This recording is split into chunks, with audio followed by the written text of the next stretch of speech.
Et sous la conduite de l'Esprit Saint qui nous anime désormais, puisque c'est ce que nous avons choisi en venant et en continuant de nous écouter les uns les autres, nous écoutons 2 textes proposés pour ce dimanche dans l'Évangile et dans la lettre de Paul aux Corinthiens.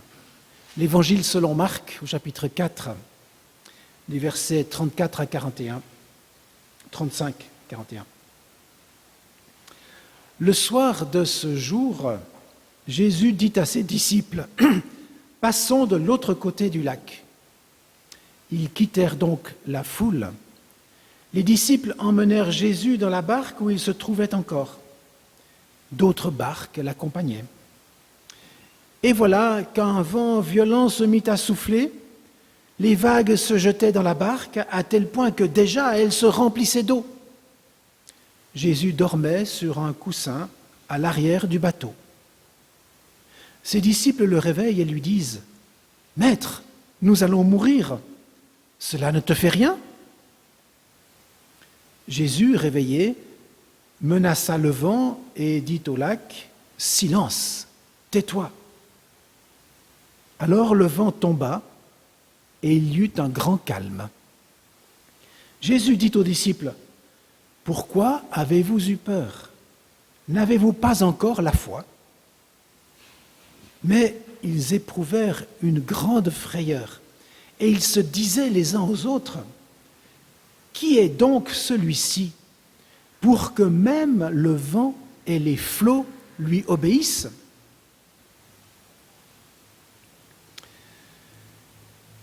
Et dans la deuxième lettre de Paul aux Corinthiens, au chapitre 4, les versets 14 à 20.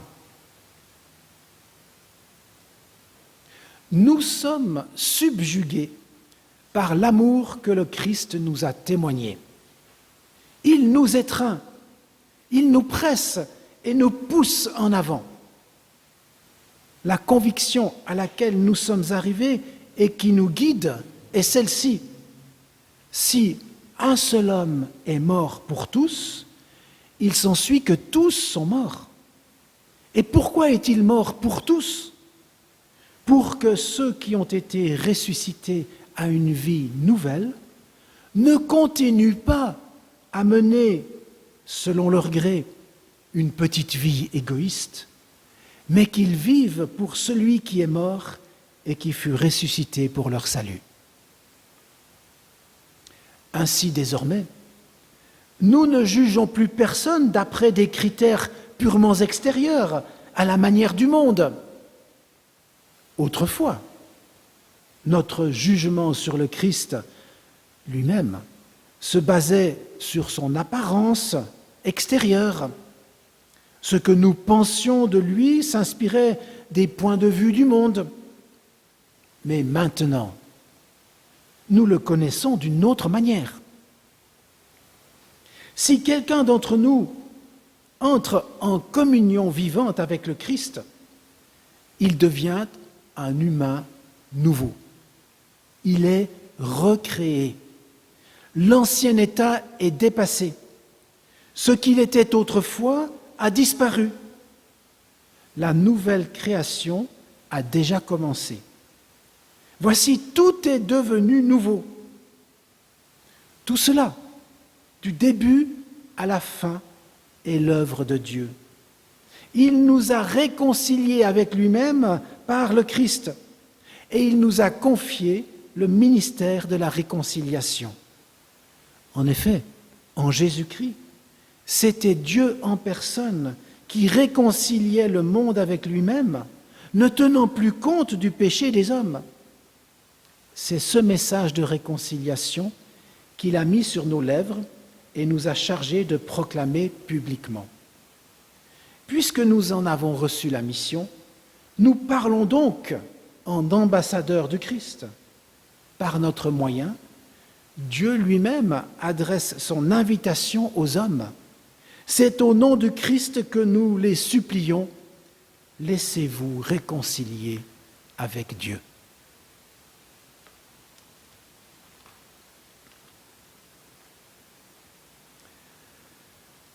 Ce passage de la lettre de Paul aux Corinthiens est fondamental.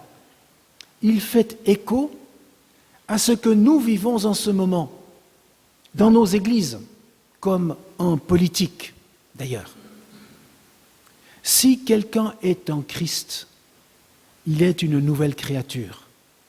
Le monde ancien est passé, voici qu'une réalité nouvelle est là. C'est ce que nous avons entendu dans nos versions traditionnelles, Louis II et autres. Et puis la version plus moderne étale un peu en disant « Si quelqu'un entre en communion vivante avec le Christ, il devient un homme nouveau, il est recréé. L'ancien état est dépassé. Ce qu'il était autrefois a disparu. La nouvelle création a déjà commencé. Voici, tout est devenu nouveau. » Le monde ancien est passé. Il est même dépassé. Cette affirmation résonne en moi de manière assez forte ces temps-ci, face aux tensions que traversent nos églises, et surtout les discours politiques actuels. Et je les mets tous un peu dans le même paquet, tous ensemble, malgré les nuances qu'il faudrait avoir. Car ce qui m'interroge, ce sont leurs méthodologies. Dans nos églises, il en est certain qui lorgnent avidement vers le retour au passé. Remettre en vigueur certains principes oubliés, replacer certaines règles délaissées pour des raisons diverses, en se rappelant, par exemple, qu'autrefois, il y avait des jeunes nombreux et ça marchait droit. Cette nostalgie d'un passé brillant se traduit de multiples manières, créant ici ou là des petites guerres de pouvoir entre ceux qui sont amers ou ceux qui sont déçus de ne pas être pris en compte dans leurs projets actuels ou dans leurs projets anciens. En politique, il en est aussi qui fondent leur discours sur les principes établis autrefois. Et ils les utilisent comme des outils nécessaires pour rétablir une société pour le peuple et par le peuple, ou pour les salariés et par les salariés. Ce qui n'a pas vraiment été vérifié dans les faits, ni par les uns, ni par les autres d'ailleurs. Cependant, en religion, autant qu'en politique, le passé est aussi utilisé comme une réalité à ne pas conserver, à surtout ne pas faire revenir, comme le négatif de ce qui va enfin arriver, grâce au nouveau Sauveur qui va prendre les choses en main. Personne ne veut continuer dans ce passé-là, qui nous a fait du tort. Alors, suivez le guide et vous aurez le paradis. Dictateur de hier et candidat d'aujourd'hui. Vous pouvez inverser la proposition. N'ont pas changé le miroir aux alouettes. Ce sont des leviers connus. Et lorsqu'ils sont pris en main par les uns ou les autres, eh bien, il nous arrive d'être pris nous-mêmes la main dans le sac en soutenant telle ou telle cause. Et c'est parfois difficile de le reconnaître. On est mal à l'aise. On peut se mettre en colère. On agit avec mépris envers celui qui met un peu trop de lumière sur nous à ce moment-là.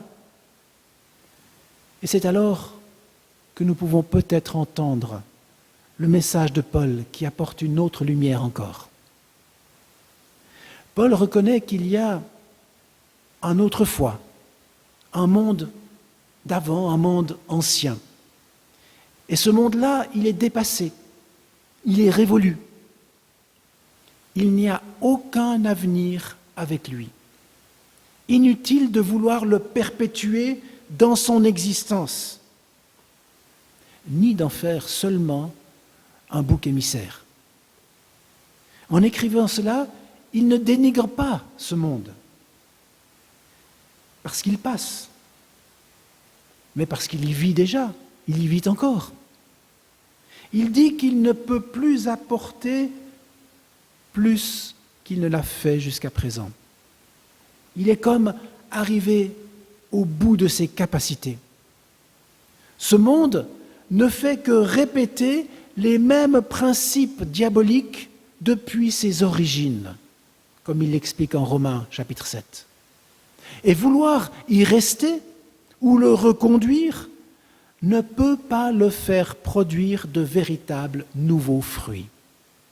Ce n'est que répétition du même avec les forces actuelles et les moyens techniques d'aujourd'hui. Cette vision du changement que Paul propose ne lui vient pas d'un nouveau plan quinquennal, ni d'une idéologie humaniste, mais elle lui vient de la création nouvelle, la réalité totalement nouvelle provoquée par la mort et la résurrection de Jésus. Si quelqu'un est en Christ, il est création nouvelle. Il devient un homme nouveau. Ce qui change en profondeur, c'est l'origine du changement, celui qui permet de porter un discours différent, celui qui assure une mise en œuvre renouvelée. Dieu, en Christ, a cassé la logique du monde actuel pour libérer une autre logique fondée sur le pardon, la réconciliation et l'amour.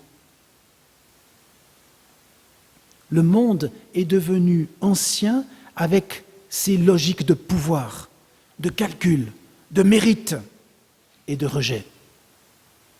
Une création nouvelle a commencé maintenant, agissant avec liberté, afin de réconcilier et non d'exclure, afin de grandir ensemble et non de mépriser, afin d'aimer et non de capturer. Ce changement de régime intérieur provoque bien souvent une double réaction. Il y a d'abord la joie de cette lumière extraordinaire qui change toutes les relations, tous les rapports, toute la vie. C'est un moment fabuleux à vivre, cette conversion, ce changement. Ce qu'écrit Paul en disant « Nous sommes subjugués par l'amour que le Christ nous a témoigné. Il nous étreint, il nous presse, il nous pousse en avant. » Ou encore « Désormais, nous ne jugeons plus personne d'après des critères purement extérieurs, à la manière du monde. » Il ne nous est plus possible de garder les discours exclusifs de ce monde d'avant. Il ne nous est plus possible de maintenir les comportements prônés par ce monde d'avant. Nous ne pouvons plus colporter ce qui rend les relations humaines malsaines et malheureuses. Alors, l'autre face, c'est que ce bouleversement traverse parfois, ou souvent, la tempête, comme le raconte l'Évangile selon Marc. Ne plus suivre les idées du monde soulève des vents contraires. On peut être en lutte en soi-même avec ce qu'on a lâché. C'est la tempête de son égoïsme qui veut faire couler la barque où le Christ se tient, paisiblement, à nos côtés. Je suis confronté à ces tempêtes de temps à autre. Et certainement que vous les connaissez aussi. Ces tempêtes surgissent parfois brutalement, sans qu'on s'y attende. Et elles remplissent la barque. Et puis, elles sont parfois, souvent, vaincues. par cette parole qui vient du Christ lui-même, qui vient donner la paix, qui vient rappeler l'orientation dans laquelle il nous a inscrits. La victoire sur la tempête dans l'Évangile, comme la réalisation de la création nouvelle, sont l'œuvre de Jésus-Christ, de Dieu en Jésus-Christ. Nous avons donc besoin, pour parvenir à ces changements de situation, d'une intervention extérieure, de lui laisser la place du maître à bord, même s'il dort. Et cette position que nous donnons à Jésus-Christ peut aussi provoquer quelques tempêtes en nous, parce qu'on aime bien diriger nos vies, et que lui soit plutôt à la rame. Lorsque nous savons bien aussi que le commandement de l'amour du prochain vient contrecarrer notre attitude de rejet ou de parole pas très honnête à l'égard de tel ou tel. Vous connaissez tout cela. Jésus est parole de vie et d'amour. Par ses mots et par ses actes, il nous révèle ce pourquoi il nous a fait création nouvelle. Habiter ce monde selon le royaume de Dieu. Chaque jour, vivant mieux et davantage selon notre vocation de rendre concrète la réconciliation avec Dieu et les uns avec les autres. Et cette création nouvelle ouvre sur la liberté de vivre l'amour réconcilié. Elle traverse nos existences individuelles, de part en part.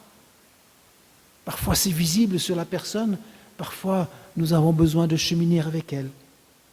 Cette liberté se construit dans la communion fraternelle au sein de l'Église. C'est là, ensemble, où nous devrions apprendre à épanouir cette création nouvelle, cette réconciliation les uns avec les autres, afin de nous engager dans le monde ancien pour y semer ensemble cette espérance, cette mutation provoquée par le souffle de Dieu, l'Esprit du Seigneur.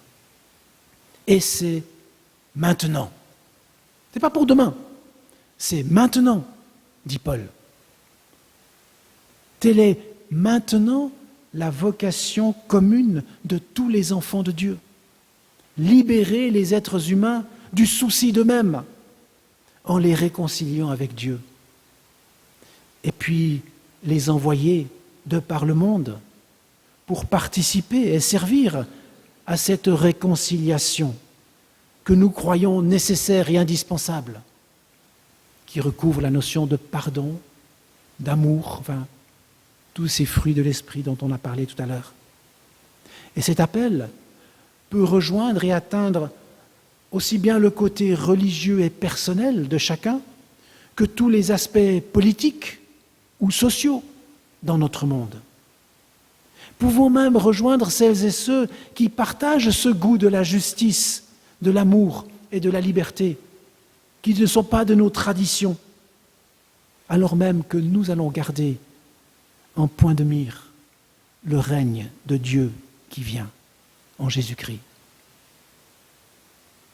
Amen.